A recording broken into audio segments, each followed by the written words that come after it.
Let's roll. So, enhancing your music as a solo developer. All right, so who am I? I am Tony Manfredonia. I am not Spider-Man. Composer, orchestrator for video games. I do other stuff as well. For those of you who don't know, I do music for concert halls, other media and film as well, and barely film, I should say, but mostly video games and concert halls. Specialize in orchestral and chiptune, hybrids of the two, and more. I do a little bit of other things like randomly lo-fi, but every now and then I do singer-songwriter stuff as well. So I'm kind of a mixed bag. I really focus on the instrumental stuff, but singer-songwriter stuff every now and then as well. So some games I've worked on for those who are interested. Chiron's Crypt, released in early access in June 2020, full release coming this year.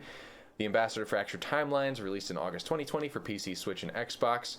Y2K, a postmodern RPG, that released in 2019. I did some additional music and lyrics for that, which is crazy. That was a strange... I did that a long time ago, and I can't listen to it because it's so old, and I cringe when I hear it. Call of Saragnar, that's I'm working on now, and Tomb Sweeper is a new game that was recently announced I'm working on, same developers as The Ambassador, and 2 unannounced projects. I wish I could say what they were, but that's what's going on at the moment. So, if you want to check out some of my stuff, you can check out those games or more contact info at the end. So what I will be covering today, okay, enhancing your music as a solo developer. This is really designed for those out there who are creating their own games and basically either can't afford to bring on a composer or are simply choosing to do 100% of the work on their own end. The art, the music, the programming, the animation, whatever it is.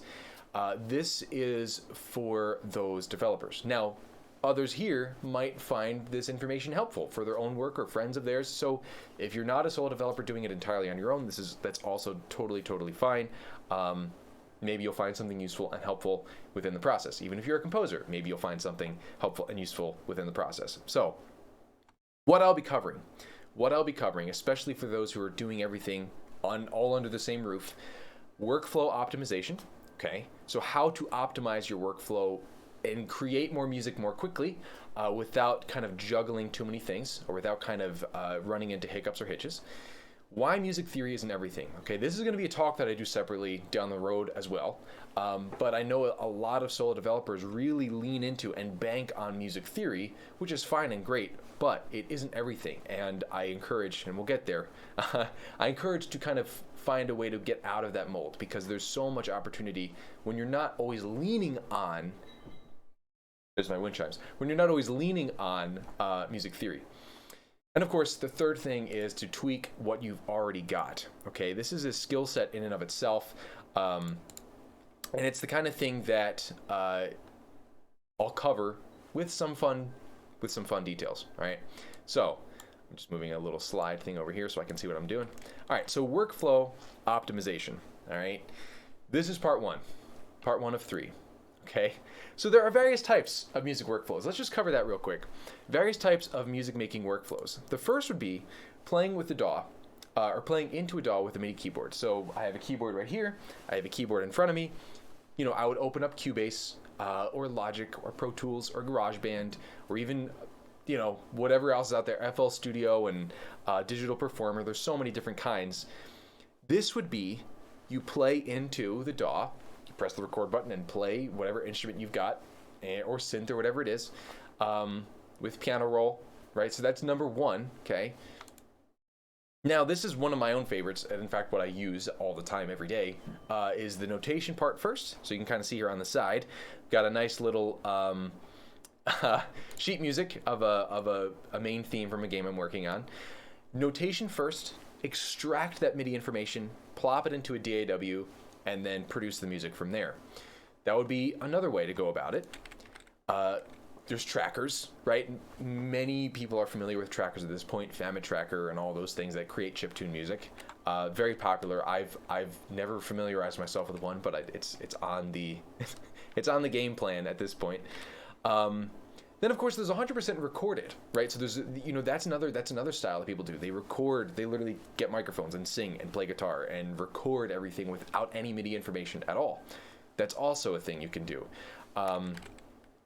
Or all of the above mixed together. In fact, recent track I worked on was, I notated it, put it in there, had someone record their part, I recorded a part on my end, and then I played into a DAW with a MIDI keyboard. And someone said in chat, or none of the above. That's also very true. I mean, there's so many different kinds of workflows, but these are sort of the primary ones that I've run into and that other composers have shared with me. So how can you optimize it? All right, so let's just say, whatever your workflow is, let's just say it's one of those that I mentioned, where it's something that you do separately or something that just works for you, okay? How can you optimize it? So the biggest thing that I personally like to emphasize from the get-go is separate composing from mixing, okay? Separate composing from mixing. And what I mean by that is get the notes done, okay? Put the notes on the page or on the DAW or wherever it is. Don't touch compressors. Don't touch your plugins. Don't touch anything that is mix related. Don't touch your faders unless something is just blaring your ears out and you just want to turn it down momentarily. Don't touch any of that until the music, the notes are completed. All right? Because what this is it separates the writing from the producing. It separates the conceptual, the more logistical approach of writing music from the mixing, production, how can I make it sound nice when it comes out of my iPhone type stuff, right? It's a distinct separation. And that's important. It's very important because we are not meant to multitask. The human brain is not very good at multitasking. The society might think we're good at multitasking, watching a show with an iPhone and saying that you're paying attention to both. But really, you're constantly jumping between each one. So we may try to multitask, but it's really kind of impossible sometimes. So this kind of gets away from the multitasking. This separates. Write the music as the music. If it sounds like garbage because you haven't EQ'd or compressed anything, that's fine. But the music is done. And then you can go into the mixing part, right? You create a separation. Color coding. This one's kind of my favorite. It's kind of fun. Is just making things look pretty. I mean, this is an image from one of my tracks, and it really helps create a sense of visual differentiation. And I know it seems trivial, but it's actually really important. So, for example, if I look at this image that I have on the right, my reds are my woodwinds, my yellows are my brass, my greens are my percussions, and my purple, violet, or indigo, or whatever you want to call it, is my strings. I do this everywhere for my orchestral stuff, and I create different color codings for different projects. For my chiptune stuff, I'll assign sort of my rhythmic elements a certain color, and I'll assign my, more melodic elements a certain color, because it's not woodwinds, brass, percussion, strings. It's not kind of an orchestral thing. It's a different style. So I still color code and still do things accordingly. So again, sounds trivial, but it makes a difference. It makes a very big difference. Another thing too is to lean into a certain order of operations, right? That's a term that you may or may not have heard way back when in grade school or elementary school, the order of operations with math or whatever. Lean into that every single time, whether it's a new project, a new track, a new whatever. Lean into it, and then basically say, for example, you name the tracks first, you color code them next, then you route them. Where is the audio going from this track to the stereo out, or the ultimate destination. Then your faders, and then maybe you touch your compressors, and then your EQs, and then whatever other plugins you have. So to really lean into a distinct, when you start a track, you know exactly what you're going to do in terms of an order, right? Because what this does is it helps you just kind of forget about, you stop thinking about what order to do things, and you just start doing it, right? Whatever you can do to save that brain space of thought, and more so just kind of acting and reacting to your step-by-step process, the faster you're going to be. the more effective you're going to be, because you're not going to be thinking about, oh, well, wait, should I do that first? Or, oh, hold on, let me start this again, and I don't like those colors. And if you know, okay, this is going to be red, that's going to be blue, and I'm going to start with my faders, then start with my compressors, and then do my EQs, and you have this list, this order that you do things in, you're going to be in the money, right? Because then you, again, you get rid of the thinking, okay? I know these things kind of seem simple, but it's actually, they're quite important. What I've found them help my workflow immensely. And then I think lastly, hold on, my little IWOCon is blocking the way. Identify what works and then create templates or documents that lean into this process. And so what I mean by that is, of course, the obvious creating templates of instruments and kind of the preset, when you start a new track, here's your template or whatever. But also just kind of, again, identifying and physically writing out what does work for you. This way you can bank on it. You can lean into that every single time. It's very important. Give it a try. If nothing else, give it a try. And of course, lastly, do what works best for you and not for someone else. All right? I know, because especially on Twitter and social media, you see so many people saying so many different things. It's like, you know what? Just do what works for you. Again, it's kind of like exercise, right? People say, oh, I run 5 miles a day. Well, someone may have bad knees and would rather be swimming, right? Like, do what works for you and your body and your workflow. And you'll appreciate it. Don't worry about what everyone else is doing. Just do what works for you, okay? And of course, I re-emphasize the first tip, because this is the biggest tip for all of you, no matter who you are or what you're doing. Separate composing from mixing.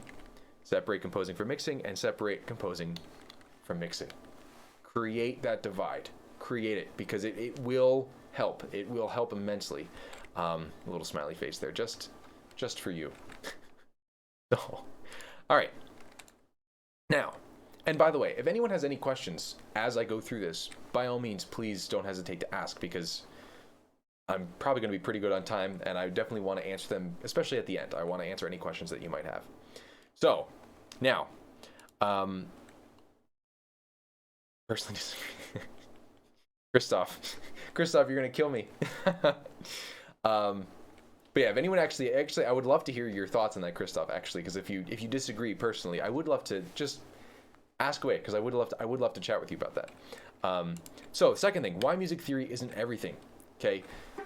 For those of you out there who are doing your own music, you probably know about music theory, right? I have a little image of the circle of fifths. You have your key signatures and your sort of music theory rules, and 1, 4, 5 chord progressions, and basic music stuff is typically embedded into music theory. Like when people say chord progressions, that is music theory. When people say functional harmony, that is chord progressions. Or, oh, I need to go from a dominant chord to a tonic chord, that's music theory, right? It's basically the language to communicate and understand music from a Western perspective, and I really want to emphasize that.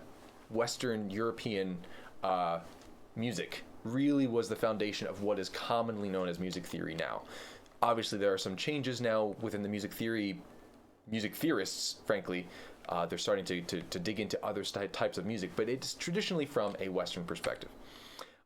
Everything in what the West understands as music theory harkens back centuries, most of which is derived from starting in the 18th century, right? Functional harmony, rhythm, chord progressions, and so forth. It has incredible benefits to getting a solid grasp on music and how to achieve what you hear in your head, but it isn't everything. And that is the biggest thing I really want to emphasize, is that it's a great foundation, but it's also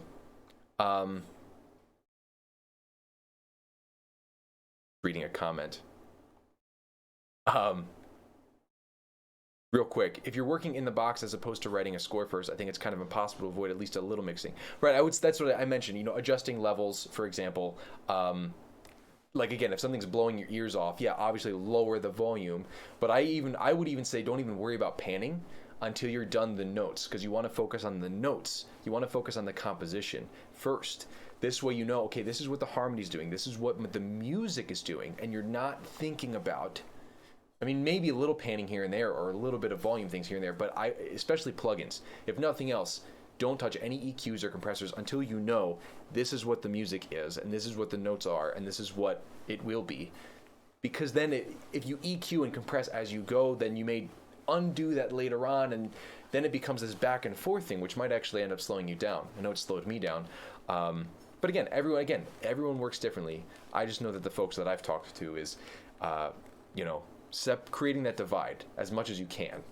This way it helps out. But yeah, good thoughts, Ben. Good thoughts. Back to music theory. But it isn't everything, okay? It isn't everything. So, number one, I put a little picture on the side here.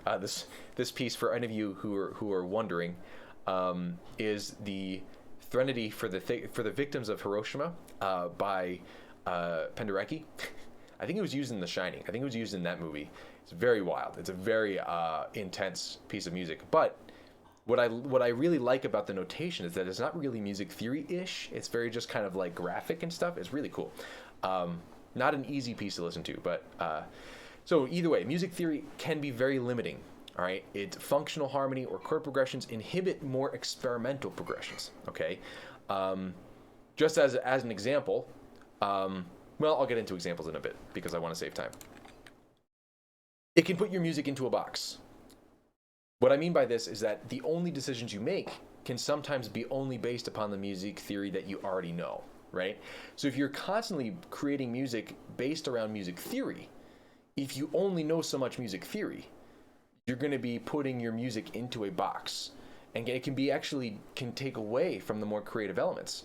Again, if you're only thinking about chord progressions, then, well, you're forgetting about just all these other kind of elements of music that's out there. Or if you're only thinking about quarter notes, eighth notes, and 16th notes, and you've never really dabbled much in like septuplets, you're kind of then throwing yourself again kind of back into a box. And obviously, yeah, it's always a learning experience. You music theory is foundation, and then you go from there. But one thing that's important is to then, and I'll talk about this in a bit, but to think about texture and color and other elements that aren't really music theory. Another thing too is other styles of music outside of Western music theory norms may not apply.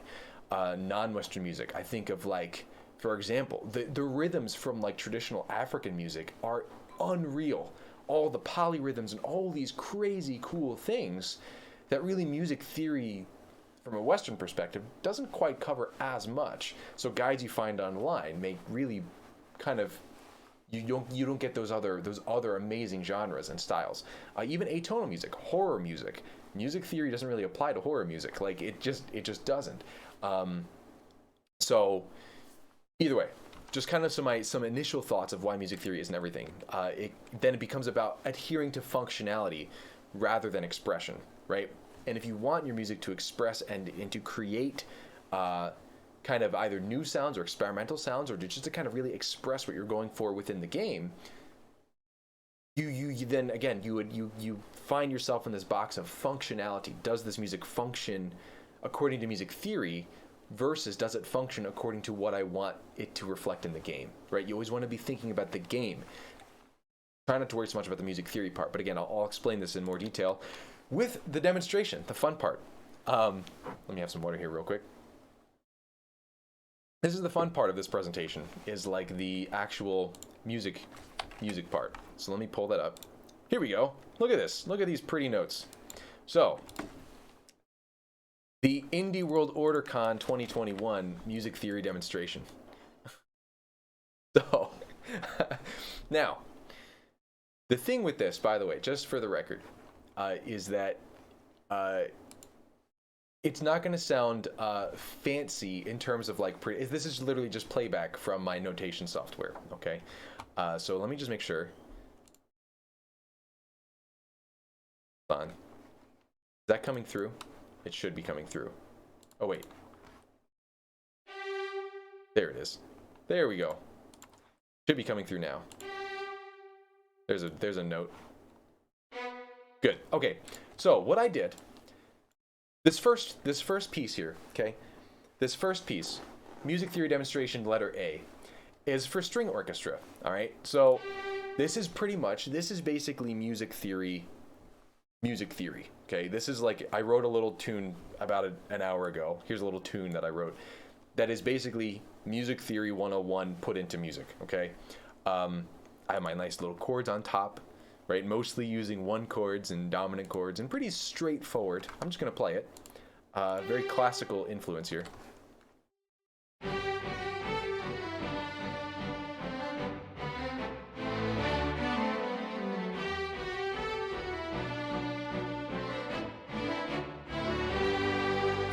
Okay, right. It's like, let's go back about 300 years and let's make something that sounds like Mozart, and there you go, right? 18th century music theory put to music, you kind of get stuff like that. Obviously not all the time. There's way more, I would say, more advanced ways of going about it, but this is pretty much, here are my basic keys, or my basic chords in the key of G, and we make a nice little pretty tune. Fantastic, great, it works. Not complaining, all right? Now, what if you wanted to do something a little bit more, I don't know, bitey, a little bit more JRPG boss style. The thing with this is that most of the, like, especially boss themes in RPGs are often not very music theory friendly. They're often way more kind of just, here's a bitey texture and here's a melody that's kind of dissonant and chromatic and a bit, again, not really adhering to music theory in terms of functionality, right? I go back to that. So for example, I'm going to just play something and then I'll break it down a little bit further.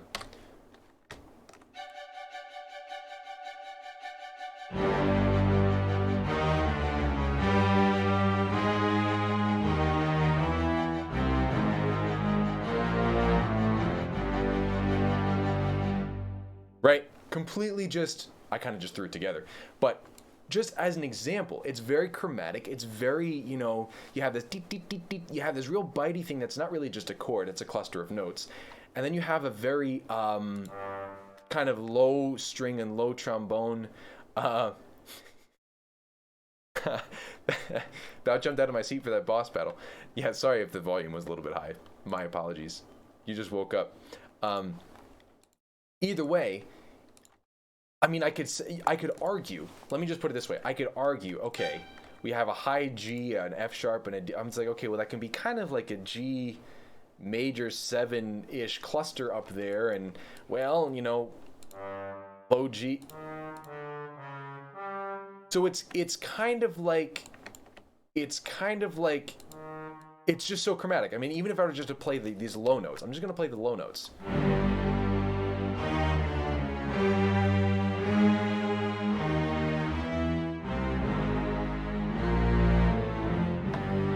Right, you could kind of argue G minor. You could kind of argue that it ends somewhere in some kind of tonal key center, but that high pitched stuff kind of detracts from it a little bit.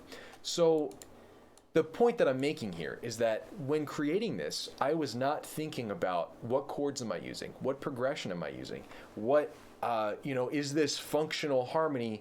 Kind of, would Mozart approve of this? Basically, I'm not asking that. I'm just kind of creating a cluster of notes that creates that tension and some really chromatic melody underneath, and they don't clash. They're in two separate registers. You have the high stuff and you have the low stuff. They don't clash. This thing is kind of intentionally, it's all about intention. This is the intentional dissonant thing up here, and this is the intentional dissonant kind of bitey thing down here. And when it's done with intention, it works, right? I'm throwing music theory out the window. I'm thinking more so about what does this bitey texture and what does this chromatic melody sound like together. That's it. Does it fit? Maybe I had to change a note here and there. I had to change some time signatures around, so you can kind of see we're in 3/4 time, and then 5/4 time, and 4/4, then 3/4 for a few measures, and then 5/4. I mean, it's crazy. It's all over the place. But if it's done with gusto, thank you, Indie World Order. If it's done with gusto, it can work. Okay, so again, we have two extremes. The super, super, very tonal. Here's this, very much my chords, and I make music to the chords. And then here's something that's completely different, that is not related to music theory, but it could work as a boss battle. If I were to make a boss battle that's strictly functional harmony, then I might lose out on something that could have been otherwise. So one more little example. For example, in John Petrucci. I don't know John Petrucci. Now I have to go Google them. So this is an example, and I put chords on top because I'm just identifying the chords. I go back to the idea of functional harmony, where it's like, okay, well, I have my 1 chord, and then I have my, subdominant chord, my 4, 1 4 2 5 1, and then I need a 5 of a 5, I need a secondary dominant, and you're thinking about all these little these music theory rules, and then you kind of lose out on other possibilities. So here's a softer, much softer. I'm just gonna play it, kind of Breath of the Wild like piano thing.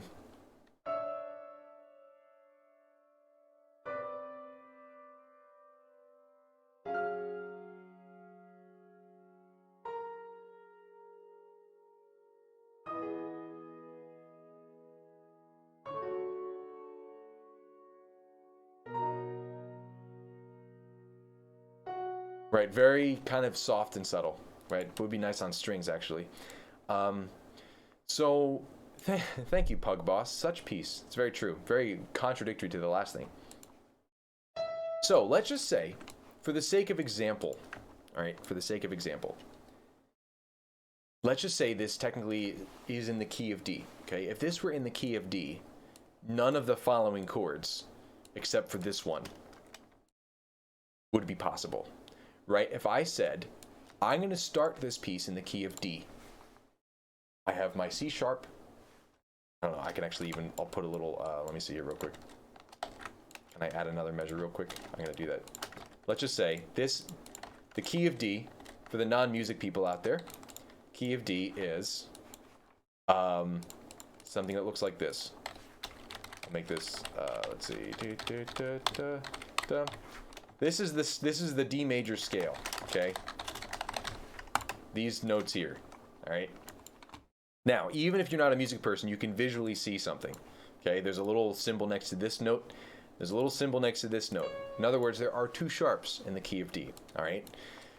Now, this little symbol here is undone by this chord, okay? This chord, again, there would be a little sharp symbol next to that note. If so it's the chords that I chose for this basically are not within hey, Blue Goo Games, nice to meet you. So basically the point is, none of the chords aside from these D chords would technically, according to Western music theory, would be possible in the key of D, okay? Just not possible. So all I did was I created this nice cluster of chords, and I'll play it again. I'm gonna speed it up briefly real quick, so it doesn't have to take as long. Let's make it like, I don't know, a little bit faster, something like this here. And I'm gonna play back, do it again.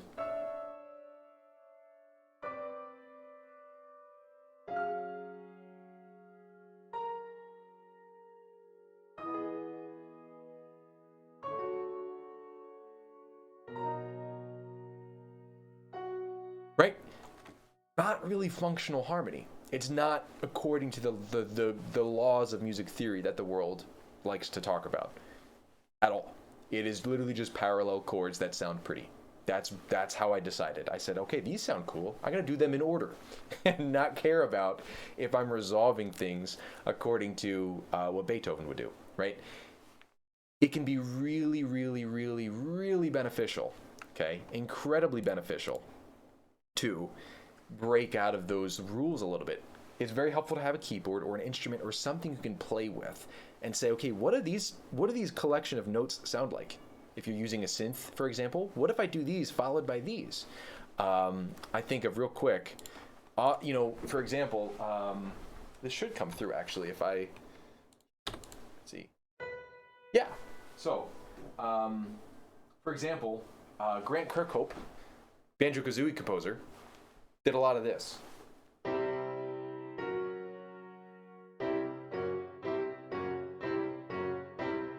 Right? Beethoven would be like, what are you doing, Grant? Bach would be basically turning in his grave. Those chords are so far from each other, but Grant Kirkhope did it with intention in Banjo-Kazooie. He said, you know what, I'm going to do this tritone. This is getting a little technical. I'm going to do this tritone relationship and make it basically a motive of the game. And it works.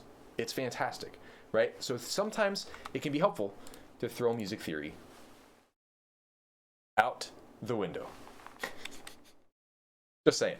It can be very freeing. It's very liberating to say, you know what, music theory, screw you. I'm done with you. I'm breaking up with you, music theory. And then you move on with your life. So, last thing is tweak what you've already got. Okay, this is for you music makers who are really struggling to kind of. And I did another talk on this. If you want to check it out, go to my YouTube channel. It should be up there under my live videos about tweaking the things that you've already created instead of trying to constantly create something new, right? So I'll talk about this in more detail. It's a little bit of a shorter thing, a little bit of a shorter element here to the presentation, but it's a very important one. So again, instead of trying to constantly create something new, take what you've already got and create something new out of it. Okay. So first thing, rhythm. All right. So, and I have a little demonstration of this as well after I go through these elements, but this is really good, and this will be saved if you want to screenshot these after when I have them all written, by all means. Rhythm. So for example, instead of just, if let's say you wrote a melody and it has pretty straightforward rhythm, first thing you want to think about if you want to create it, if you want to enhance it a little bit, or if you want to make it a little bit more engaging, is rhythm. That is almost always one of the best and easiest ways to tweak something that you've already got is by adjusting the rhythm ever so slightly. All right. So, I mentioned adding suspensions, anticipations, right? Like kind of suspending things over a little bit longer and then releasing them and those little rhythmic elements. Second most important thing I would say would be the notes or, melody, contour, whatever you want to call it. So for example, if I go back to, make sure this is not going to, it's not going to enter any notes. That's what I just don't want. So for example, let's say the melody does this, simple scale. I could change the rhythm, right? Ever so slightly. Or widening the notes, right? Or, right? Kind of the same, you get the same mood, but you widen it out. You kind of create a larger gap. And just make it a little bit more interesting, right? So again, always be thinking about how can I enhance this? How can I improve this? How can I tweak this? Ornamentation. I'll get into that as well. I'll show you that in more detail. But little flourishes, add a little bit of spice, kind of little grace notes, diddle-dun, diddle-dun, little flicks and flourishes or sweeps that go from note to note, synthy type things you can do with that. But ornament. Create flourishes, create little moments of intrigue. Orchestration. This is one of my favorites. I even have a whole tutorial series called Orchestration Station. Made it many, many moons ago. But basically avoiding stagnation in, let's say you are doing more, instruments, throw in other instruments here and there, create new textures, create new colors, and vary it as you go. This way it's not, for 1 minute you have these instruments, unless you're, trying to do that, unless you're like, for example, in music for a medieval game, for example, you have like your harp, your guitar, and your drums, right? Then you have the same three instruments throughout the whole track. But if you're doing sort of more adventurous stuff and you need to switch things up, orchestration is a great way to tweak what you've already got. Harmony, reharmonizing. So this, I know I kind of just said do away with functional harmony, but it doesn't have to be functional necessarily, but more so just switching up whatever the harmony you have underneath a melody, right? Let's say your melody is stated once and then it's stated again. That second time, switch up the harmony underneath to add a little bit more flavor and a little bit more interest. I'll show you some of these in a second here. Articulation, right? I'll use my voice as an example. For example, if I went, I could change the articulation. Da da da da da, or even more different. Tut tut tut tut tut, right? Or right? Changing up how you present the notes that you're using, whether it's a synth, whether it's you on the piano, or whether it's a virtual instrument or whatever it is. Change up how you present the notes, right? Short notes, long notes, accented notes. That really helps. That really helps create more engaging music, and just by the nature of variety, right? Accompaniment, last thing would be my little faces in the way, but vary and spice up what happens underneath your forefront content. What I mean by that is let's say it's a melody, or let's say it's a very rhythmic idea up here, change up what happens underneath every now and then. Create a few, put something in and then take something out, and, kind of create variety underneath even the more prominent stuff in front of you. This way, it's a constant, you kind of always keep the audience on their toes of like, okay, ooh, that's different. Oh, wait, I wasn't expecting that. Hello. It's 7 various things here, and I would even say in short variety, while also being related and similar. Okay, and I'll cover that again. I got a little demonstration here at the end, but 7 different things: rhythm, notes, melody and contour, ornamentation, orchestration, harmony, articulation, and accompaniment. If you really, let's say you've created a 2-minute track, okay? Let's just say for example, let's say you've created a 2-minute track, and you then take a couple days away from it, and then you come back and you listen to it. Start at the top of the list. Where is your gut saying the rhythm could feel a little bit more engaging? Where does your gut say, the melody feels a little bit stuck there. How can I widen that? How can I increase the range from top to bottom? Ornamentation. Is there any moment where I can add a little grace note, or add a little flick, or add a little, triangle hit or something?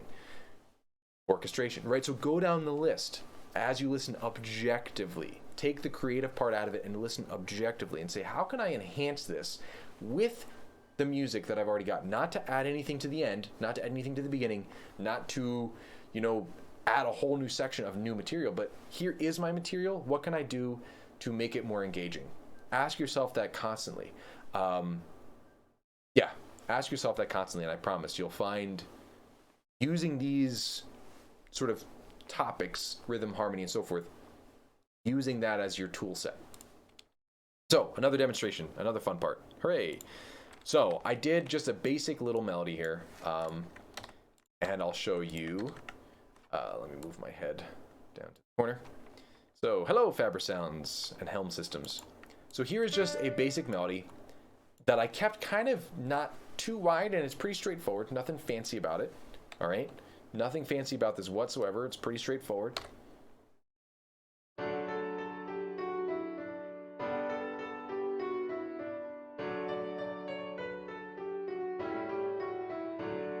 Okay, again, could be, taken from Mozart's old somewhere in the road when he was a student composer and was like, hey, I'm just gonna. But I don't even. This maybe someone wrote something like this. I have no idea. I came up with this a little bit ago. Very simple, very straightforward. Now, if I were to kind of sit back and say, okay, what could I do to improve this? What could I do to make this more interesting? Because right now it's very that's all. That's really all it does. Right? It's not bad, but that's really all it does. It just kind of goes on the 8th note train and doesn't really come off. Just kind of bump, bump, bump, bump, bump. And I just put some basic chords underneath. We're not going to worry about the chords so much. Now, so the first thing I thought of was rhythm, okay? And you can kind of even visually see here, you have these little, oh, that looks different than what's above it, right? There's something different there, okay? I'm going to just play this, and then I'll explain it a little bit.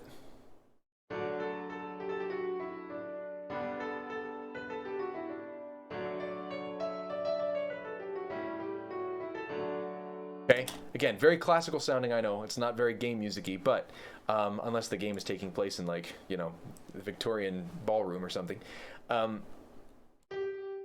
The idea of little flourishes, even that first thing. I'm going to just play that first measure and then compare and contrast. Okay, and then here, same thing.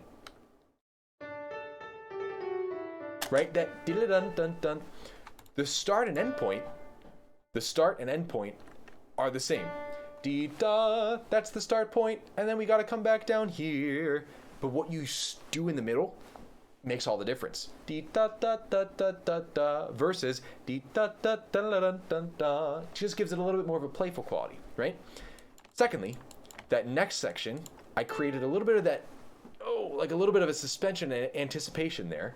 I'll play the original. Kind of just repeated what happened before the same way. Now we do. right? Same start point, same end point, but I added even an extra note. Dun dun dun da da da da da dum. So I'm already playing with that melody, contour, range element where I'm widening sort of what the melody does, right? I'm also creating this little bit of a rhythm. Dee da da da da da da da dum. Gives a little bit more motion. And then here, the original was kind of just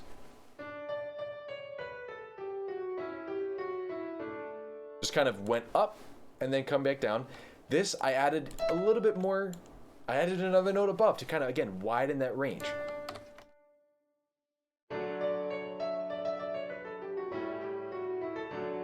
Right? Even the end. Dun, dun, dun, dun, dun, da, da, dum. Added a little bit of more motion there at the end. It's basically taking, if you want to think of it this way, here's my outline. Here's my first draft. Okay, here's my second draft. I know I wanted to do this now. Now I tweaked the rhythm and the melody a little bit. Didn't really do much of the accompaniment. I could probably do something with that. So I added some articulations. I added some short notes and accented notes. And I created just a very basic kind of fun accompaniment. So let's listen to this one.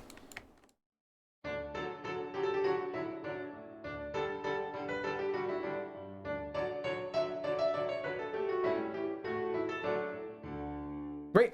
It's like, okay, here's the harmony I know I want. Okay, well now how can I spice up the accompaniment? Rather than just having a constantly sustained something underneath and a melody, right? Varying up the stuff underneath, and then creating those little short da da da da da da, right? This would be great. Again, would be phenomenal with strings underneath or something, you know, flute, great flute line, or clarinet. Actually, clarinet would be fun. Either way, kind of get the idea of I didn't really add anything. I didn't really say, oh, I got to make a new section. I just took what I had and did something with it, right? I took what I had and added intrigue. I took what I did and just spiced it up. And again, obviously every single game and every single situation in every game is going to be different, right? You're not always going to want to be creating something that's so high energy and so interesting and so everything all the time. You have to, you know, there has to be some breathing room. But to think as you listen to your own music, to think objectively, how can I spice this up? Using these tools and using what I already have rather than creating something new. Okay? Anyway. Summary. Find your most effective workflow and stick with it. Whatever that is, stick with it. What may work for someone else may not work best for you. Like even this, compose first, mix second, may not work for you. Works phenomenal for me, works phenomenal for other people that I know. May not work for you. Maybe you like to do both at the same time, as Christoph and Ben kind of mentioned. It's like, you know, everyone's different. Find what works for you. But for those of you who are somewhat new to music making, I really do encourage the actual, split down the middle. Maybe down the road when you get more used to it or something, then great. But for now, really try and divide that. Music theory isn't everything. Okay? Whatever is intentional and repeated will work, even if it's not functional. Even if that means a lack of tonality or something that Western music theory would deem incorrect. If it's done with intention and if it's done repeatedly, it will stick, right? Repetition and intention creates something that makes sense. Lean into expression, even if it's considered non-functional. Okay, talked about that a lot extensively. And again, just for what I just mentioned, tweak and vary rather than struggle to churn out and create, right? A lot of times people start to struggle to create something new when really it's just a matter of tweaking what they've already got and then using that material for a new section. Take time away from your music. In return, thinking objectively, what could I do to make this more interesting, engaging, and etc. Fabersound said, yes, sometimes it's nice when you're stuck. It's even nice to try a new approach to the workflow. Yeah, that's very true, right? This is all just a good baseline guideline. Trust your gut. I'm a huge fan of literally trusting your gut, that feeling you have in your stomach of, you know, I want to try something new, or I'm not sure about that. Trust your gut. Your gut will tell you many good things. Because I find like anxiety or like anxiety-driven things I find are up here more so. But anyway, that's a different topic for another day. Yeah, so ask yourself, what could I do to make this more interesting, engaging, and so forth. And so, for all of you out there, how to reach me, manfredoniamusic.com. You can check out anything that I've done. Contact@manfredoniamusic.com. Email me anytime. I'm also I'm also all over Twitter and Instagram. I do have an artist page on Facebook, but it's kind of just linked to my Instagram, and then, so I would say Twitter, Instagram for sure. Feel free to contact me there or my other sources. But I still technically have time, so I also just really want to. If there's anyone who has any question, open floor. I wanted to make sure I had some, even 5 minutes for questions at the end. So if anyone has any question at all, by all means, ask away. I'm just going to leave it open floor. Thank you all for being here, by the way. I really appreciate it. Thank you all for being here. For those of you who are here, that means a great deal, and it will be saved. So Skull asks, hold on, having my face underneath my face is going to annoy me, so I got to do something about that real quick. Skull asks, how do you get inspired when making music for games? The visuals, for sure. In fact, I was just having a conversation with someone in this room about how visuals can go a very long way to really inspire things. And I think it's mood. Whatever mood is, that really helps me. It's like, okay, this is what the mood is going to be. This is what more so the emotional qualities, and more so like what do you want the players to feel when they're in this scene or in this region or in this environment? What do you want them to feel? That's usually how I lean into my initial music making possibility. Who could it possibly be, Snooty? I don't know. Helm Systems. Since DAW and other music software licensing can be expensive, what would you recommend to an indie studio to start with? Great question. So, there are some freebie things out there. The biggest thing, and this is just coming from my classical music background, but for any type of even basic notation, for those of you who out there who even want to see that, I'll pull this over here and move my face out of the way, is MuseScore is really, really great.